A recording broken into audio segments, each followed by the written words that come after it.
یار میں قبر کو خواب میں دیکھ رہی ہوں 2-3 دن سے اور مجھے کچھ سمجھ نہیں آ رہی. رمضان کے اندر یہ ماشاءاللہ نہ سوٹ کرتی تھی نہ کچھ چیز کرتی تھی. یہ ایک معمول تھا ان کا ہر سال کا. پہلے بھی کچھ چاہے جتنا پیسہ ملے جتنا لمبا کانٹریکٹ ہو یہ نہیں سائن کرتی تھی. 2019 رمضان کے حج کے بعد نومبر میں مولانا اہل خانہ کے ساتھ عمرے پہ تشریف لائے اور میں بھی اللہ کی شان حرمین میں تھا. میری ہمت ان کو فیس کرنے کی نہیں ہو رہی ہے. 2019 داخل ہو گیا, ان کے کچھ اپنے مسائل تھے. رمضان دوبارہ آیا. اس سال رمضان میں یہ عمرے پہ نہیں تھی. میں حرم جانے لگا تو انہوں نے کہا میسج آیا کہ مجھے آپ سے کچھ بات کرنی ہے. میں نے کہا جی بولیے. اب ان دنوں میں رمضان کے اندر یہ ماشاءاللہ نہ سوٹ کرتی تھی نہ کچھ چیز کرتی تھی. یہ ایک معمول تھا ان کا ہر سال کا. پہلے بھی کچھ چاہے جتنا پیسہ ملے جتنا لمبا کانٹریکٹ ہو یہ نہیں سائن کرتی تھی. تو انہوں نے مجھے کہا کہ یار میں قبر کو خواب میں دیکھ رہی ہوں 2-3 دن سے اور مجھے کچھ سمجھ نہیں آ رہی ہے. لیکن ایک اچھا دیکھا ہے کہ ایک اچھی قبر بھی دیکھی ہے, لیکن پہلے 2 دن بہت بری طریقے سے میں نے دیکھا ہے. میں نے کہ اللہ سے مانگتی رہو اللہ تعالیٰ آپ کے لیے راستہ کھولے اور اللہ تعالیٰ آپ کے لیے خیر کے فیصلے کرے اور آپ اللہ تعالیٰ آپ سے انسانیت کی خدمت اور دین کا کام لے دنیا کے اندر. میں نے کہا آپ کے اندر اللہ نے جو میں سمجھا سکتا تھا میں نے 10-15 منٹ میں نے یہ بات کی. اب ہمارے وہ نکاح کے سلسلے کی کوئی بات نہیں ہوئی, نہ انہوں نے مجھے کی نہ میں نے ان سے کی. 19 کا حج کا موقع آیا دوبارہ. تو 19 کے حج کے موقع کے اوپر عرفات کے میدان میں میرا ایک معمول ہوتا تھا کہ میرا حضرت جتنے انڈسٹری کے دوست احباب ہے یا اس طریقے سے میں انہیں اللہ کے گھر سے مکے سے یاد کر لوں, میں ایک فون کر لوں, ایک چھوٹا سا بھی کال کر لوں. اس لیے کہہ رہا ہوں کہ ماشاءاللہ اللہ کے گھر میں دعائیں قبول ہوتی ہے تو ہمیں وہاں جا کر عامتاً ہم فضول چیزوں میں وقت گزار رہے ہوتے تھے. ہو تو کم از کم ہم ہمارے عزیز و اقارب کو یاد کر لینا چاہیے. تو میری وہ ایک عادت ہوتی تھی. تو میں نے ایک عرفات سے ویڈیو بنائی ایسے. میں نے کیا اللہ تعالیٰ آپ کو اس جگہ پہ لے کے آئے عرفات کے دن, اور پھر میں احرام وغیرہ سے فارغ ہو گیا. اس کے بعد میں نے ویڈیو ان کو بھیج دی. تو انہوں نے کہا میرے لیے بہت دعا کرنا. میں نے کہا آپ کے لیے بہت دعائیں کی, اللہ تعالیٰ آپ کے لیے خیر کے فیصلے کریں گے. ان دنوں نے میں نے کانٹریکٹ سائن کیا اسپیشل آپس کے نام سے. ہمارے انڈیا کے اندر وہ پارلیمنٹ کے اوپر جب مسائل ہوئے تھے تو اس پہ ان لوگ کام کر رہے تھے. ایک ویب سیریز بنائی تھی تو اس کی انہوں نے سوٹ کے لیے وہ جارڈن جا رہی تھی. یہ مجھے اتنا پتا تھا کہ یہ جارڈن جا رہے.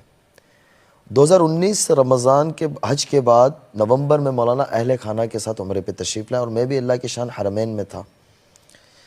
تو میں مولانا کے پاس بیٹھا ہوا تھا. مولانا کی طبیعت ٹھیک نہیں تھی. تو مولانا کہتے ثنا کا بیٹی کا کیا حال ہے. میں نے کہا سر ٹھیک ہے وہ جارڈن میں. میرے دل میں پھر امید کی کرن مجھے پھر نظر آئی, گلدستہ آئی. جی میں نے ایسے کر کے فون نکالا ٹک ٹک کر کے. میں نے کہا حضرت بات کراؤ. بولے جی بات کراؤ. میں نے نیت کی, میں نے کہ آج میں جا کے 200 ریال صدقہ کروں گا. مجھے یاد ہے وہاں بھی کنجوسی. ہاں 200 ریال ابھی تک پکا نہیں. 200 ریال حضرت ہم انڈین کے لیے بہت بڑا پیسہ ہے نا. نہیں لیکن 500 ریال کا بھی تو میں نے 200 ریال میں نے ایسے فون نکالا تو 100 کی 2 آ گئی. میں نے کہا یہ دونوں صدقہ کر دوں گا میں. اب مولانا نے ان سے بات کی بیٹا کیا حال ہے. انہوں نے کہا حضرت ٹھیک ہوں یہ ہے وہ ہے. مولانا نے کہا کہ میں مفتی صاحب کے ساتھ کچھ آپ کو ہدیہ بھجواؤں گا, قبول کریے گا, اللہ آپ کی مدد فرمائے. کوئی بات نہیں کی انہوں نے میرے سے, نہ ان سے کوئی بات کی اس موضوع کے اوپر. میں مولانا کو دیکھ رہا ہوں. میں نے کیا نا پہلے تو جا کے 200 ریال صدقہ کر دے تو آگے اللہ مالک ہے. نومبر گزر گیا, دسمبر گزر گیا, جنوری گزر گیا, 2020 اسٹارٹ ہو گیا. فروری میں پھر میں ایک ہمارے بزرگ کے ساتھ جن سے میرا اصلاحی تعلق ہے, میں عمرے پہ تھا. تو ان کے مجھے میسج آ رہے تھے, ان کے کچھ مسائل تھے اس پہ انہیں بات کرنی تھی. اتفاقاً میرا فون بند تھا اور میں حرم نبوی شریف میں تھا. جب میں باہر نکلا میں نے دیکھا انہوں نے مجھے بہت زیادہ میسیجز کیے ہوئے تھے اور 8-10 کال تھی. اور انہوں نے مجھے کہا کہ اگر آج آپ نے رپلائی نہیں دیا مجھے بھی 2 گھنٹے میں تو آج کے بعد میں کسی مولوی پہ بھروسہ نہیں کروں گی.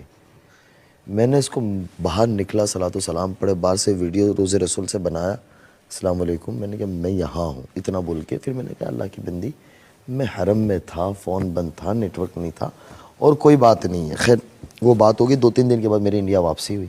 بمبئی میں نے ایک جگہ پہ ملاقات ہوئی مغرب کے بعد. 10 منٹ کے لیے ان کے کچھ مسائل تھے, اس پہ بات کی. میں چلا گیا گجرات. سہارنپور سے ہمارے ایک بزرگ تشریف لائے تھے ان دنوں میں.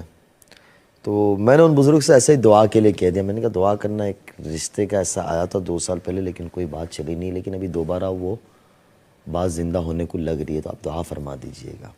ہمارے بزرگ بہت بھولے بھالے بڑی عمر والے, ان کو فون کا بھی پتہ نہیں, فون بھی نہیں ان کے پاس. بولے اللہ مدد کرے آپ کی, بس اتنی انہوں نے مجھے کہا. میں نے کہا دعا کرتے رہیے گا. اتفاقاً حضرت لاک ڈاؤن لگ گیا 2-3 دن کے بعد. تو مجھے کچھ میرے دوست احباب جو ہیں انڈسٹری سے جڑے وہ کہتے ہیں کہ لاک ڈاؤن میں 2 کا ہی فائدہ ہوا ہے. ایک آپ کا فائدہ ہوا, ایک ہمارے امبانی صاحب بڑے بزنس مین ہیں, بولے ان کا پوتا پیدا ہوا تو جانشین بنا, ان کا فائدہ ہوا ہے, باقی سب کا نقصان ہوا ہے. تو لاک ڈاؤن اللہ تعالیٰ نے میرے لیے نعمت بنایا. اب لاک ڈاؤن کے اندر یہ میرے سے تھوڑی سی بات چیت زیادہ ہونے لگی. جیسے انہوں نے بتایا کہ رمضان ہونا شروع ہوا تو میرے دل میں یہ آیا کہ 100 چوہے کھا کے بلی حج کو چلی. پہلے سوچ تھی جو ہم پڑھتے ہیں کتابوں میں کہ ہر آدمی کے لیے حسن ظن رکھنا چاہیے اور ہمارے گمان کو اچھا رکھنا چاہیے. میں نے اللہ سے بڑی اس کے بعد معافی مانگی, توبہ کی, ان سے بھی معافی مانگی کہ ہمیں بدگمانی بہت بڑا جرم ہے, بدگمانی نہیں رکھنی چاہیے. کب اللہ کسی سے کیا کام لے لے ہمیں پتہ نہیں ہے. یہ مجھے رمضان میں کہے کہ مجھے آپ سے قرآن پڑھنا ہے, آپ جب پڑھتے ہیں. میں نے کہا ٹھیک ہے, فون چالو رکھ دینا, ہمارا کیا چلا جانا ہے. تو یہ پڑھے رات بھر. اور لاک ڈاؤن میں یہ تھا کہ ہم بھی گھر میں. یہ مجھے فجر کے بعد کے واقعات سناؤ, کیا اسٹوری ہے رمضان کی, کیا داستان ہے. اب میں انہیں سناؤ 9-9:30 بجے تک, یہ سو جاوے 9-9:30 بجے. میرے والد صاحب کا میں ایک بیٹا, میری 3 بڑی ہمسیرہ 3 بہنیں, ان کی شادی ہو گئی. تو میرے والد صاحب تبلیغی آدمی, تھوڑے سے سخت مزاج کے ہیں. وہ میرا دروازے پہ 10-10:30 بجے آوے, بولے کم بخت مفتی ہو کے مولوی ہو کے, بولے قرآن کا مہینہ ہے سوتا رہتا ہے, نام کا مولوی. اب میں کہاں کہوں کہ ابا جی ابھی سویا ہوں. اب گھر میں بتاؤں بھی تو کیسے بتاؤں یہ.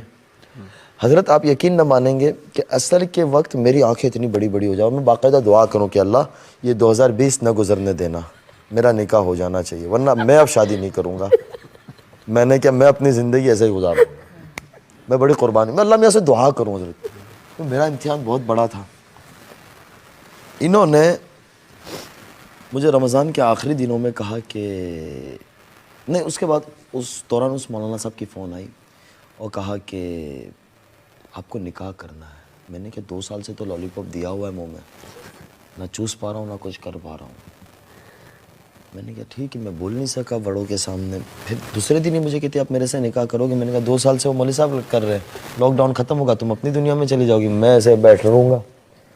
میں نے کہا گلی ڈنڈا کا کھیل تھوڑی نا ہے کہ یار آپ لوگ مذاق ہی بنا رہے ہو. اب میری والدہ حضرت اتفاقاً عامتاً مائیں ہمارے انڈیا کے اندر آپ بیچاری سیدھی سادھی گھر کی ہوتی ہے, گاؤں دیہات کی, تو وہ شادی کی بڑی فکر کرتی ہے. تو میری والدہ میری شادی کی بڑی فکر کرے, وہ روزانہ مجھے ہر لڑکی کے بارے میں کہے بیٹا یہ اتنی اچھی ہے, یہ فلاں بزرگ کے گھر سے, یہ فلاں. میں اب کہوں کیا کہ اماں میں نے جو لالی پاپ میں رکھا ہوا مجھے کوئی اور سمجھ میں ہی نہیں آئے گا. میری والدہ مجھے پوچھا کرے کہ تجھے کوئی جگہ ارادہ ہو, مجھے پوچھتی رہے تو ہم بات کریں بیٹا, ایسی کوئی بات نہیں ہے. میں نے کہا اماں اگر ابھی کہہ دوں گا اور یہ نہ آئی تو میں نے کیا, مجھے سارے ہنسیں گے, آپ بھی ہنسیں گے, تو میں اس خاموشی سے وہ کرتا رہوں. انہوں نے جب مجھے کہا کہ آپ نکاح کریں گے تو میں نے انہیں پوچھا, میرے دماغ میں آیا کہ میں نے کہا آپ کی حضرت مولانا صاحب سے بات ہوئی تھی. بولے جی ہوئی تھی. تو میں سمجھ گیا, میں نے کہا پھر تو انہی کے ساتھ کی نکاح کی بات ہو رہی. تو انہوں نے مجھے کہا کہ آپ میرے یہاں میری امی کو ملنے آ سکتے ہو. اب اس ٹائم پہ لاک ڈاؤن چل رہا تھا شدید طریقے سے, تو ہم لوگ تھوڑا بہت کام کر لیتے تھے ہاسپٹل کا, اس کا رفائی کا, لیکن پرمیشن کے بغیر تو پرمیشن نکال لیتے تھے. تو میں نے پرمیشن نکالی, پرمیشن میں تاخیر ہوئی, لیکن گاڑی کی پرمیشن نہیں نکلی, میرے جانے کی پرمیشن نکل گئی. اسٹیج چینج کرنے کے لیے پرمیشن لینی پڑتی تھی. تو الحمدللہ وہاں تعلقات تھے اور میں نے ایک اپنا ریزن بھی تھا, مجھے جانا بھی تھا. 2 مہینے ہو چکے تھے گجرات میں, تو پرمیشن مجھے مل گئی لیکن کوئی گاڑی کی نہیں ملی مجھے. تو اب بمبئی کیسے پہنچوں حضرت؟ تو میں ساتھیوں سے مشورہ کر رہا ہوں کیسے جاؤں. تو کوئی کیا مشورہ دے رہا ہے, کوئی کیا مشورہ دے رہا ہے. آخر یہ طے ہوا کہ مجھے شام کو ہمارے یہاں سے سبزی کا ٹیمپو جاتا ہے, اس میں بیٹھنا ہے مجھے. انکلیشور سے 300 کلومیٹر. لڑکوں کو کہا, میں نے کہا گھر کی کہانی آپ سنبھالو میری. میں نے اپنا بیگ پیک کیا, شام کے وقت بیٹھا. تو مطلب آپ ان کو فلم سے ہٹا رہے اور خود میں فلمی دنیا میں جانے لگا. تو ہمارے حضرت انکلیشور سے چلتے پھر سورت آتا ہے, نوساری, بلسار, بھلاڑ آتا ہے چیک پوسٹ, گجرات بارڈر. وہاں مجھے رکنا تھا, وہاں تک وہ جا رہا تھا. وہاں سے سارا دن رکنا تھا اور دوسرے دن رات میں وہاں سے پھر دوسرے ٹیمپو سے چلنا تھا آگے. سبزی کا ٹیمپو تک ٹھیک تھا, پہنچ گیا وہاں, ساتھیوں نے انتظام کیا, ہائی وے پہ رکا کیا. پھر اس کے بعد حضرت ہوا یہ کہ آج سبزی کا ٹیمپو نہیں, آج یہاں سے مرغی کا ٹیمپو جا رہا ہے. اور ہمارے انڈیا میں مرغی کا ٹیمپو آپ نے دیکھا ہی ہوگا, وہ کھلے ہوتے ہیں, وہ بیچارے اس طریقے سے جا رہے ہوتے ہیں. میں نے 3-4 ماسک لگایا ایسے کر کے, لگا بیٹا 10 منٹ میں تو میں بھی اسی طریقے سے ہو گیا کنڈکٹر. میں نے کہا چلو ہم بھی بن جاتے ہیں. جو ساتھی نے یہ انتظام کیا تھا وہ مجھے پوچھے مولانا اتنا زیادہ ضروری کیوں ہے, تھوڑے دن رک جاؤ 10 دن میں کھل جائے گا. میں نے کہا بہت ضروری ہے. بولے کیا وجہ ہے, سارا کچھ بند ہے. میں نے کہا وہ وجہ کچھ وقت کے بعد پتہ چلے گی اگر حقیقت میں بدلی تو, ورنہ اس کو راز کو ہی رہنے دینا, کیونکہ مجھے بھی تو پتہ نہیں تھا نا آگے کیا ہونا ہے. اب یہ کہہ رہے کہاں پہنچے تو میں فون بند کر دوں. میں کہا یہ کہہ رہے کون سی گاڑی میں اس کو تھوڑی کہہ سکتا ہوں کہ مرغی کے ٹیمپو میں آ رہا ہوں.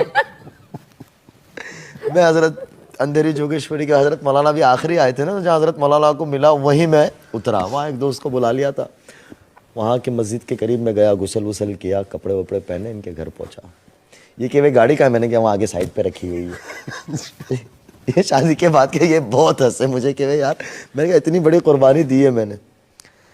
اب اس کے بعد ہوا یہ لاک ڈاؤن کھلا, یہ گجرات آئے تو میری والدہ کو, وہ ماشاءاللہ والدہ کو بہت ساری بچیاں بہنیں ملنا آتی رہتی, تو والدہ نے اسے کچھ کپڑا دیا, کچھ جانماز دیا اور رنگ دی. میرے گھر میں پتہ نہیں ہے میری والدہ کو ایسا کچھ ابھی کہ ایسا کچھ چل رہا ہے. تو یہ ہنسنے لگی دیکھ کر, یہ ہنستی بہت ہے, اللہ تعالیٰ نے ہنستا رکھے ہمیشہ. تو اس طرح سے بیٹھے ہوئے والدہ یہ اور میں اس طرح سے بیٹھا ہوا ہوں. تو میری والدہ کہتی ہے تم دونوں بھائی بہن کا مسئلہ ہے دیکھ لو.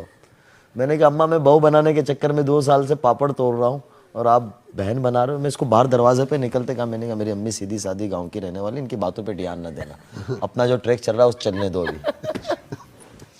لیکن اتنا ضرور تھا حضرت, میں یہاں یہ کہوں گا کہ میں نے ان سے دینی بات کوئی نہیں کی, نہ میں نے کوئی چیز کا فورس کیا, نہ میں نے ان کو حجاب لینے کا کہا, نہ عبایا لینے کا کہا, نہ نقاب لینے کا کہا. ہمت ہی نہیں تھی.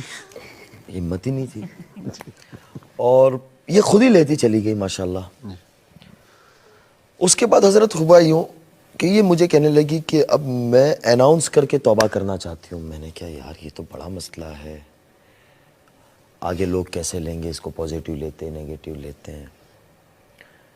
پھر حضرت مفتی تقی صاحب سے میں نے بات کی. حضرت مفتی صاحب کو اللہ ان کی عمر دراز کرے, حضرت کا سایہ ہم پر باقی رکھے.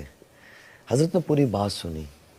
حضرت نے کہا بیٹا 2 دن کے بعد آپ کو میں بتاؤں گا نکاح کو لے کر. اب وہ 2 دن میرے لیے بڑے کٹھن تھے. میں نے کہا اگر حضرت نے منع کر دیا تو پھر تو مشکل ہوگا مجھے سب کو منانا.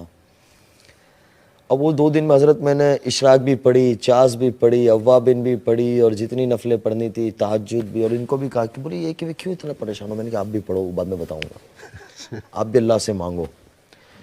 حضرت آپ کو جیسے آپ کا ماشاءاللہ حضرت سے تعلق ہے, تو حضرت ٹائم کے بڑے پابند ہیں. حضرت نے مجھے ایک ٹائم دیا تھا, اس ٹائم پہ آپ مجھے رابطہ کر لینا. میں نے اس ٹائم پہ فون کیا. حضرت نے مجھے بڑی دعائیں دی, وہ کہا اللہ آپ کی مدد فرمائے. پھر مجھے ہمت آ گئی کہ اب دنیا میں کچھ بھی ہو جاوے میری نکاح تو ان سے ہو ہی جائے گا. اب میرے گھر کس طرح بات کروں میں, ان کے گھر کا تو مسئلہ تھا نہیں. حضرت مولانا سے میں نے پھر عرض کیا تو مولانا نے پھر ایک پیغام بھیجا کہ بسم اللہ الرحمن الرحیم, یہ پیغام انس کے والدین کے نام ہے. ہمیں ایک رشتے کا خیال آیا ہے, پتہ نہیں آپ کے یہاں قابل قبول ہے یا نہیں ہے. اگر ہو جائے تو بڑی اچھی بات ہوگی. ایک لڑکی جہنم کے راستے سے جنت کے راستے پہ آ جائے گی. اللہ اس کے رسول بہت خوش ہوں گے. اللہ آپ حضرات کی مدد فرمائیں. میں نے میری والدہ کو سنایا. تو میرا جو حضرت خاندانی جو تعلق ہے نا, میرے نانا ہمارے یہاں کے تبلیغ کے بڑے ذمہ داروں میں تھے, قاضی عبدالوہاب صاحب. جی. تو والدہ میری بہت رہی نانا رحمۃ اللہ علیہ کے ساتھ. تو والدہ کا ذہن دینی دعوتی والا بہت زیادہ تھا. میں نے والدہ کو سنایا تو والدہ کہنے لگی بیٹا بہت اچھی بات ہے, تو راضی ہے تو اس سے اچھی بات کیا ہو سکتی, بہت اچھی بچی ہے. میں نے کہا امی راضی ہو گئے. پھر امی کہنے لگی ابا سے تو بات کر. میں نے کہا یار شیر کے گلے میں گھنٹی کون باندھے.